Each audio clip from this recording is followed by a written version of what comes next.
welcome back. I am feeling extra cheery right now, so I'm just like humming away, but I'm really excited to dive into today's video for Plastic Free July. A super, I bet you guessed it, simple but powerful hack and switch that you can make so easy, but it's gonna add or decrease so much from plastic pollution, especially over your lifetime.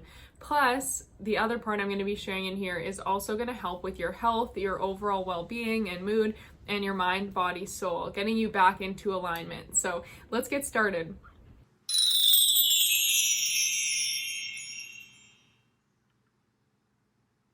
Hey guys, welcome back to another video. My name is Kara Michelle and I'm here to help you live your truth. Now, today for Plastic Free July, we are diving into toothbrushes. So let me look at my stat here so I say it right, but 1 billion plastic toothbrushes are thrown away every single year in the United States. 1 billion plastic toothbrushes, right? And as always, that's only for the United States. So think about this around the world and countries where the population is even bigger, right? And unfortunately, toothbrushes are something that we go through really easily. Think of how many times you've lost a toothbrush before, or you're just like, it's starting to get at the end of its rope, so you get a new one, right? We go through multiple ones each year. And so that adds up. And now what is so amazing is there are a lot of companies out there who, like these ones, are making toothbrushes out of bamboo. So it's recycled fibers for the brush itself, for like the bristle part, and then the toothbrush is actually wood. So this is something that we know is going to then be biodegradable, right? It's not going to sit in a landfill forever and ever as a plastic toothbrush. It's not going to end up in the ocean and break down into tiny pieces of plastic and spread those microplastics around the world. It's just wood. It's just literally a piece of bamboo with some bristles on it. So I'll put a link down below to grab some of these if you haven't already. As always, you can always check your local sustainability store and see if you can get some there and support local. I would highly recommend that if you can. Hands down, 100%, I always recommend shop local where you can. But if not, or if due to COVID and stuff, if places are kind of in lockdown, then you can use the link down below to grab some off of Amazon.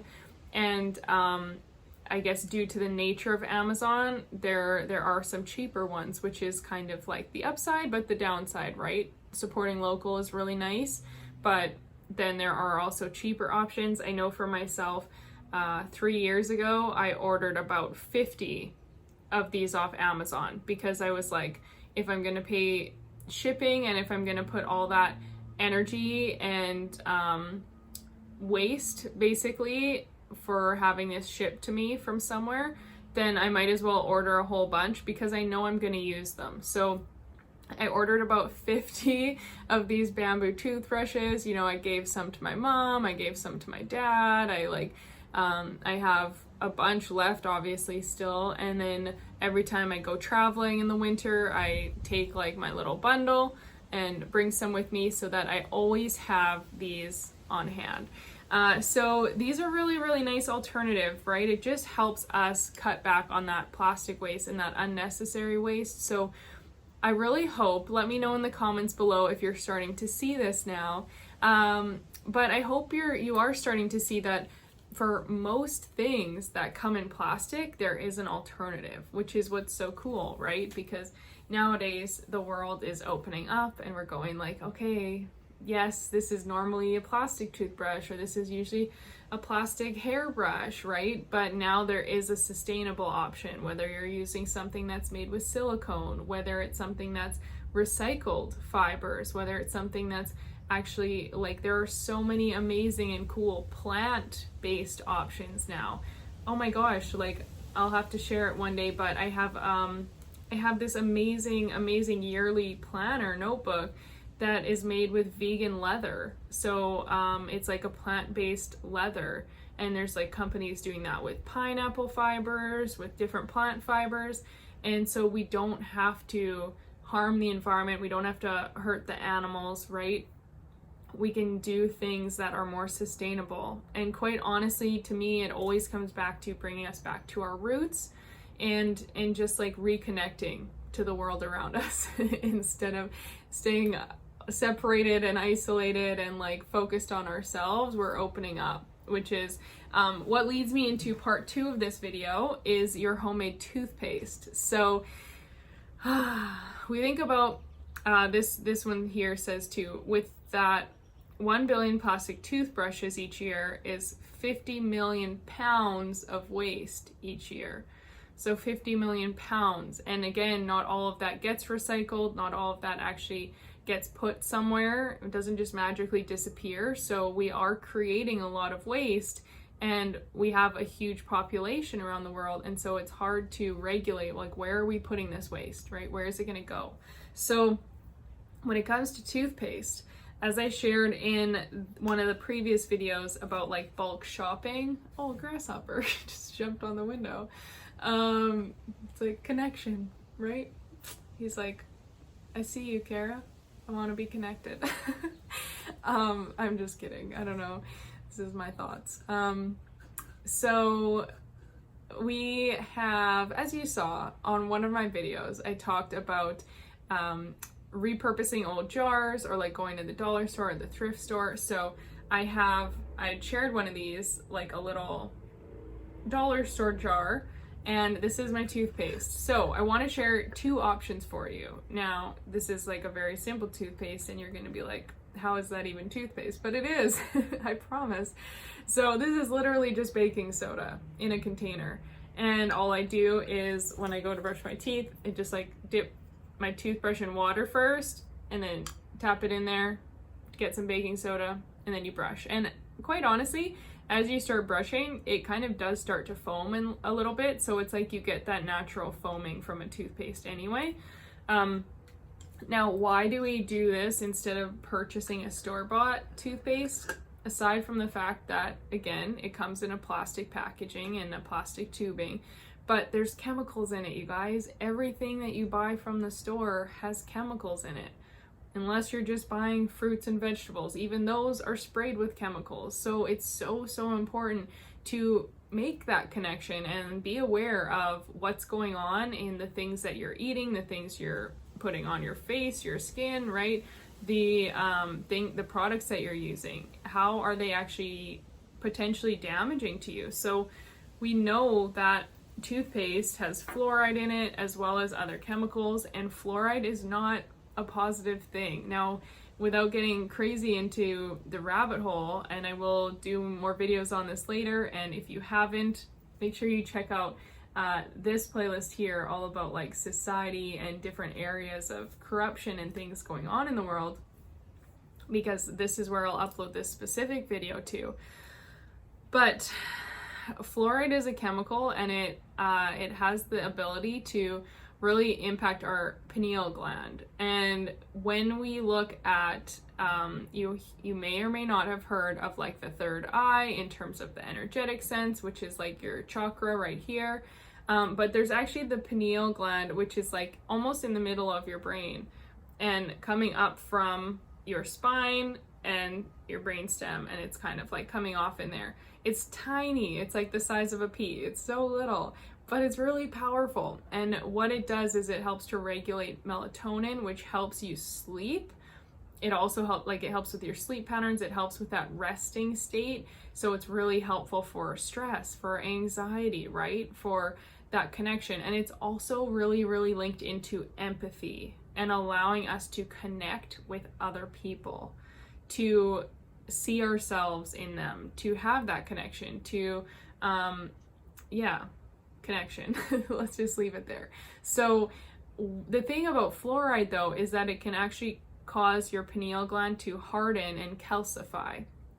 If you follow anyone in the spiritual realm and anyone in the spiritual world who talks about this stuff, majority, like a lot of people, have calcified pineal glands, and that is because of the diets that we eat. That is because of the number of toxins and chemicals that are in our products, our foods, our toothpaste, right? All of these different things that we're ingesting and putting in that weren't meant for our bodies. You think about human beings hundreds of years ago, before corporations took over and before it became about money, we lived off the land. We lived very natural lives. We ate what we could find. You know, there weren't chemicals on things. We weren't spraying everything down.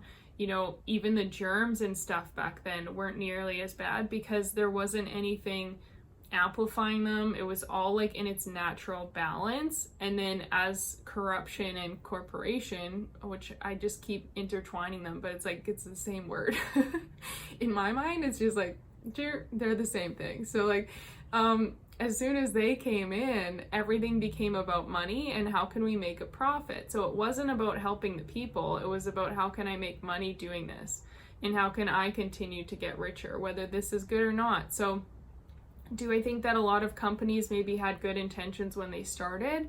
Definitely. And I think they thought, you know, here's something that's going to help people. And maybe because even on the other day I talked about water and the tap filtration and the chemicals in our tap water. Maybe that was for great intentions because there were germs and they were trying to clean it out and trying to say, hey, like we want to regulate this and get rid of some of these germs. But because of the number of chemicals in there, and then they started to see like this is having an effect, and yet nothing has really ever changed, and they just continue to tell us that they're fixing it, or like it's not a big deal, or that it's better than it could be, right? We're always fed these different lies instead of being told that you could literally just create a natural thing and be fine.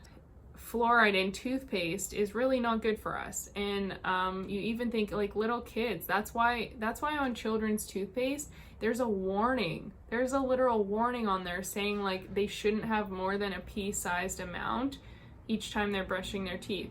And yet how many of you as kids were like, oh my gosh, it tastes so good, and you would just like, I would like eat toothpaste. I was like, it's like, oh, it's so good, like I just wanted so much of it. And that's not good for us, for our poor little bodies that are now ingesting a lot more chemical than we should. And in general, we shouldn't be ingesting any. So like any amount of fluoride is too much fluoride, in my opinion, unless there's like something you really, really need it for. So to get into the toothpaste, there is two different options, and I've tried both. So what I've done in the past is take coconut oil, which is amazing. As I've mentioned before, it's like antibacterial, antifungal. It's really, really good for like literally anything. Even just using it for oil pulling, which is when you just like swish it in your mouth for a while, and it actually helps with cavities. It helps with pulling out like germs and like toxins, and then you spit that coconut oil out so you're not swallowing and ingesting all the toxins. But it's really, really powerful for that. So you could use that in your toothpaste. And for a while I had like a little mix of coconut oil with a little bit of baking soda, and then I used a peppermint essential oil that was food grade, so you're allowed to eat it, ingest it, and it was awesome, and I loved it, and it had more of that toothpaste texture, very similar to the texture of the homemade deodorant that I showed you guys on day 6. So you could do a similar little mix, and then you've got your homemade toothpaste. Now, the warning with that is that coconut oil clogs pipes because coconut oil takes on the temperature of the room. It's room temperature. So if it's cold in your climate, for instance, Canada in the winter, note to self, I've learned this the hard way, do not use coconut oil in your toothpaste, because yes, it's gonna be warm while you're brushing and using it because it's in your mouth, but when you spit it out and it goes down the tap, then if it's cold, like overnight, it's gonna harden and it can end up clogging the pipes because it might not move through. Just like you wouldn't pour a whole bunch of oil down the kitchen sink because it could clog the pipes. So this is why I switched to just simply baking soda, because for me it just kind of felt like it was probably too much effort to try to use the coconut oil and then be worrying about the pipes all the time. So really simple switch. And you think about it, all toothpastes have baking soda in them because we know it's really good for your teeth. We know it's a natural cleaner. And all I would suggest is just make sure you just use a little bit because it is strong. So you don't want to, if you have like sensitivities, it might be a little bit harsh the first few times you use it. So you just use a tiny bit, brush normally, and there you go. And get your bamboo toothbrush ready and you're all set. So I forgot to say it, but if you haven't entered, I think I did say it at the beginning, but make sure you comment, I'm creating a healthy planet, and share on Instagram, tag Real Care Michelle and tag Healthy Planet as well, so that we can get you entered in for the plastic-free starter kit. And I will see you on the next video. Let me know your thoughts on this. Let me know your awareness or your thoughts on the whole pineal gland and calcification. There's a mass movement going on, and that's been a huge part with the spiritual community, is that when you're activating that third eye and when your pineal gland is clear and it's functioning properly, you are so much more deeply connected to yourself, to the universe, to God, to everything. Whereas when it's like calcified, like I said before, it actually stops some of the hormones that are regulated, and it can really cause a lot of effects that add to that stress, add to that disconnect and that isolation and that kind of egoic place versus that spiritual awakened connection. So also just like totally side note, but I would check out Gaia.com because they have a lot of resources and videos specifically on the pineal gland, or obviously YouTube, and search it on there so that you can learn more if you're interested in it. But if you enjoyed this video, please hit the thumbs up, please subscribe, turn on the notifications, and as always, hope you have a beautiful day, and I'll see you lovely, lovely people tomorrow.